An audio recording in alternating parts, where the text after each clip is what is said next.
I'm going to talk about climate change. I'm not an ethicist, but I have been studying the public health implications of climate change for some years. And what I want to do today is to make the case that climate change poses some very serious ethical issues. And I hope that this will stimulate greater engagement by the bioethics community. So I don't think there's much doubt now that the climate is indeed warming. And this slide shows you the dark areas are where temperature has warmed over 1.5 degrees. The red areas where it's warmed around 0.8, 0.1 degrees. And you can see that most of the world really has warmed very substantially since 1901. And in parallel with that, the sea level has been rising. As we warm the waters, sea level rises. And Arctic sea ice area has been declining, as you can see on the right side of this graph. So the evidence is now very strong that the climate is changing and that human activities are responsible. And this shows you how CO2 emissions have doubled. The most important greenhouse gas is carbon dioxide, responsible for about 75+% of global warming. It's important because it stays up in the atmosphere for a long time. So every molecule of CO2 we put into the atmosphere stays up on average about 100 years. 20% will be there in 1,000 years' time. So we can't, at least with our current knowledge, easily bring those levels down. And you can see that the levels have been going up dramatically. And the thing I want to draw your attention to about this slide is that after 1970, the CO2 emissions have more than doubled compared with before 1970. So we're seeing an accelerated level of CO2 emissions. There are other greenhouse gases too. I don't have time to go into them except to say that methane is another important one. And that's rather a shorter period, half-life. There's also profound changes taking place in the regional patterns of greenhouse gas emissions. So they're shifting along with the changes in the world economy. So on the right-hand part of this slide, you can see the high-income countries, and their levels of emissions have almost peaked, really. They haven't changed very much. Then we're having the upper mid-income countries that are rising very, very rapidly. The lower middle-income countries are following them, and the poorest countries are still not rising very much. So those people are not benefiting very much from fossil fuel-powered development. So this immediately shows you that there are profound inequities which are only just beginning to be closed, and indeed, in the case of the poorest countries, they're not really narrowing. There are profound inequities in the amount of emissions and in the benefits that have resulted from those emissions, because our development pathways are dependent, of course, on the combustion of fossil fuels for our wealth and our development. So what will this mean? Well, this slide shows you what may happen if we don't reduce our greenhouse gas emissions. This is the line of relatively unmitigated, unreduced emissions. And you can see that this could very easily lead to 4 degrees warming. And that's an average warming. Over land, that will be even greater. So can you imagine, for example, what Central America or what Africa would look like if it was 5 or 6 degrees warmer? Well, that could happen by the end of the century, unless we do something very dramatic. And it's going to be very difficult for us to bring climate under control, as this particular line shows us. We would have to reduce emissions almost immediately. And of course, these changes won't just affect temperature, they'll also affect rainfall patterns. And this slide shows you how soil moisture will change. This is with a high emission of greenhouse gases, which is the line we're going on at the moment. And you can see that the blue areas where we get an increase in rainfall, and the red areas where we get a decrease. You can see, for example, much of Mexico, parts of the US, northern parts of South America, parts of Africa and the Mediterranean and Australia are all likely to suffer from reductions. So that means, in all probability, increased droughts, whereas in other parts of the world, there could be increased floods. At the moment, we have a limited window of trying to keep temperatures within 2 degrees warming. And that's a level which many climatologists think is a level beyond which we get into very dangerous possibilities of rapid climate change, rapid sea level rise, and so on. And we really only have about 255 billion tons of carbon left to emit if we want to have a reasonable chance of keeping within 2 degrees. And last year, we emitted about 10 billion tons. So this means that that carbon budget will essentially all be spent in about 25 years. So we have a very, very limited time to reduce our emissions down to a level which will keep us within 2 degrees. And we have to do that, as I will indicate, in a way which improves equity as far as possible. And so what I've told you already, I think, raises profound ethical questions. What is a just distribution of the burdens of mitigation? By mitigation, I mean reducing emissions. And it says in the UN Framework Climate Change Convention that the parties should protect the climate system on the basis of equity and with common but differentiated responsibilities based on historical emissions, of course. And what is a just distribution of rights to emit greenhouse gases? Should we move towards an equal per capita view, what's been called contraction and convergence? Should we acknowledge the fact that rich countries have benefited already from greenhouse gas emissions for their own development, and therefore they need to reduce even more than that? These are difficult and controversial questions, but they need to be faced. And we need to understand the ethical relevance of past emissions to both equitable burden sharing and to the just distribution of emission rights. Climate change, of course, can affect health in many, many ways, both direct and indirect, and some of them are summarized in this slide. I won't read them all out. Some of them are related to extreme weather events, some related to vector-borne diseases, water and food-borne diseases. Perhaps the most important is malnutrition.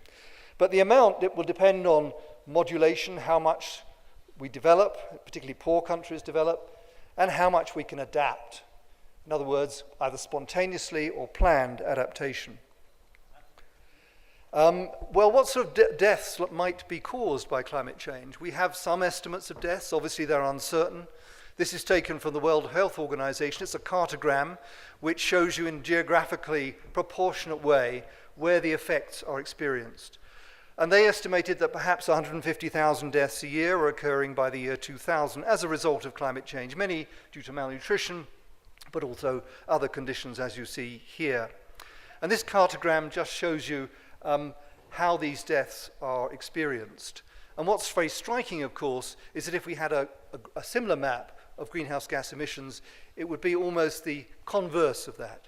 So the countries which are emitting most will, at least in the near term, have the lowest health impacts. But of course, in the longer term, the whole world will be affected. There are many, many other effects of climate change. One of them is, of course, the inability to work. As the world gets hotter, it becomes more difficult to work, particularly outdoors. And this slide shows you the green areas, what we experience today. This is monthly minimum labor capacity. And you can see that for much of the world, there is a reduction to perhaps 60 or 70% as a result of thermal stress. But under climate change, with 3 degrees of global warming, much of the map becomes red, and that means that work capacity will be reduced to perhaps 10 or 20% of the labor capacity. So that means ruin for many of subsistence farmers. It means many poor people will not be able to work outdoors. They won't have air-conditioned tractors. They won't be living in air-conditioned houses. And so this is a profound ethical, public health, and economic challenge. We know that heat waves can cause excess deaths. The one in Europe in 2300 caused probably around 70,000. And we know that the probability of these heat waves will increase with climate change. And the bottom of this slide shows you the current temperature records. That was the 2003 one.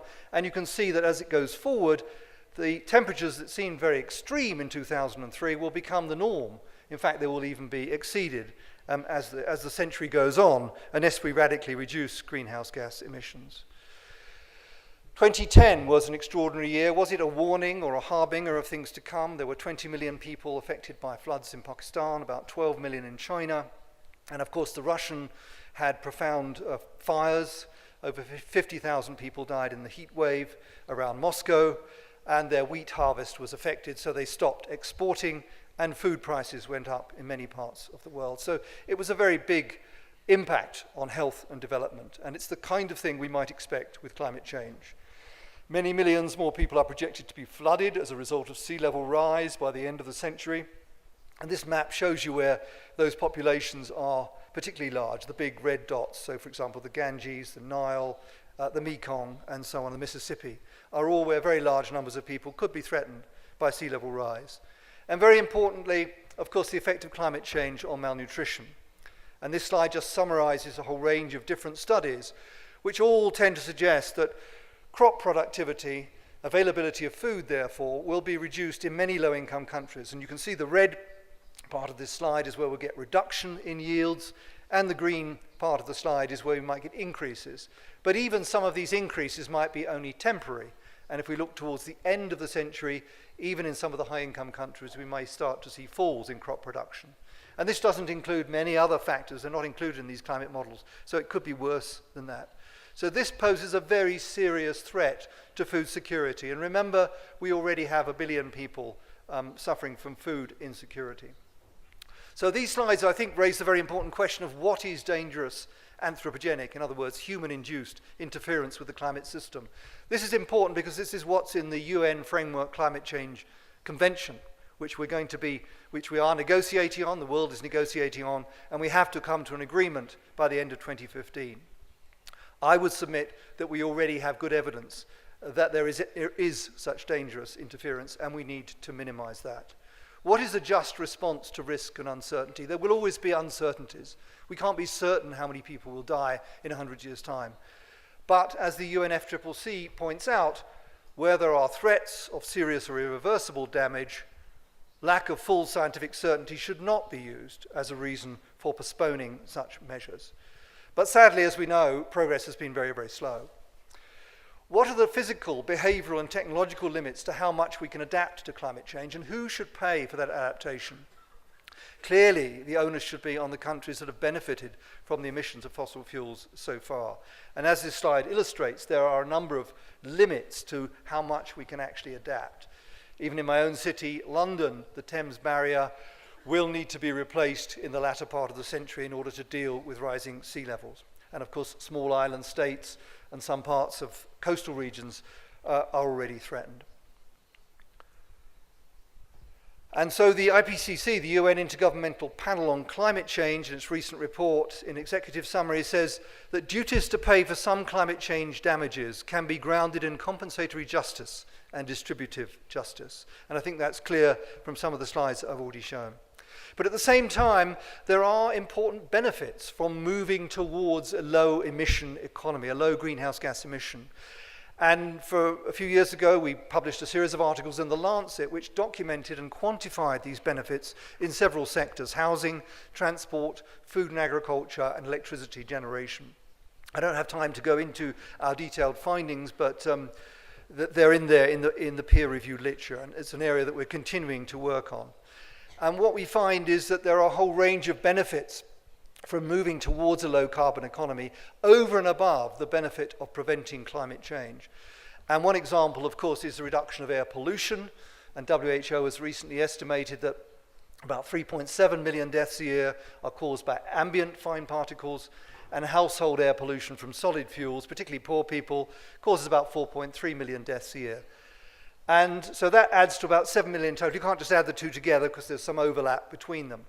But 7 million deaths a year, and many of those could be reduced if we could reduce the burning of coal, for example, and also provide clean energy to low-income households, and reduce the combustion of fuels, for example, diesel fuel.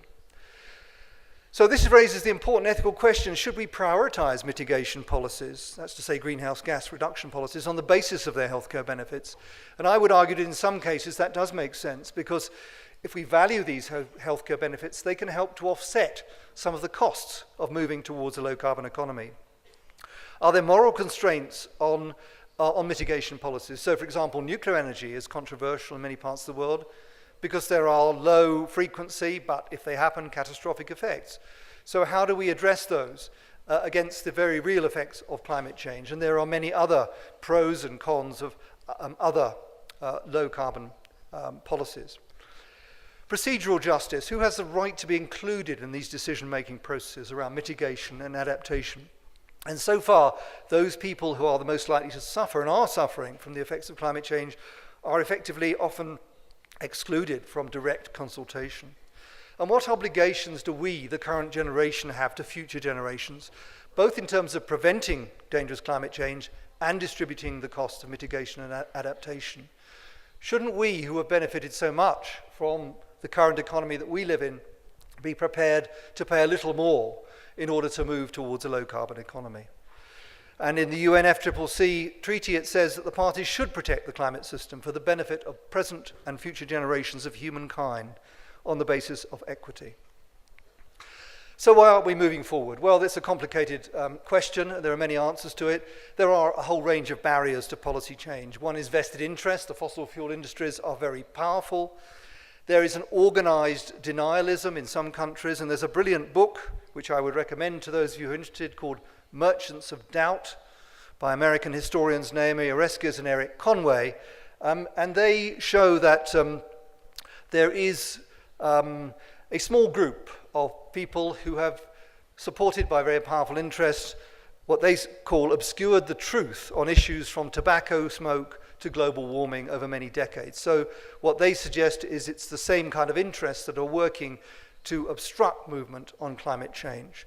And of course, many of our political leaders have very short-term perspectives. They're interested in the next election, not in future generations, or even 20 or 30 years down the line. And of course, we have a divided and often confused public. And I think there's still a lack of awareness and knowledge about climate change. And perhaps people think that there are more doubts about climate change than there really are. There are some doubts, but the broad science is pretty clear. And finally, there's a perception that change is very expensive and difficult. And the IPCC, again, the UN Intergovernmental Panel, in its most recent report, has shown that actually, if we can mobilize the full range of technologies that we have now and technologies we could have in the future, the extra costs really are very small, and they have to be set against a rapidly growing world economy. And of course, if we carry on without reducing greenhouse gas emissions, that economic growth, particularly towards the end of the century, is really under threat. So I believe that there are overwhelming reasons to move now. And in conclusion, what I would like to say is that climate change does have far-reaching and potentially catastrophic impacts on health, despite the uncertainties. But many of these low-carbon policies, in, for example, energy, in transport, food and agriculture, housing, can actually improve health, and they can improve the economy as well. And I think the challenge for our generation is to try to avoid that catastrophic scenario. As this report from the World Bank says, we've got to turn down the heat. We've got to avoid that 4-degree future, because that will be intensely damaging for our children, our grandchildren's generation, and future generations. And we have it within our hands to actually dramatically reduce the chance of catastrophic effects. So I hope that I've convinced you in the ethics community that this is a serious ethical challenge, that we in the public health and the climate change communities need your support and your analysis to advance our knowledge, advance our ethical analysis and understanding of this key topic for the future of humanity. Thank you very much.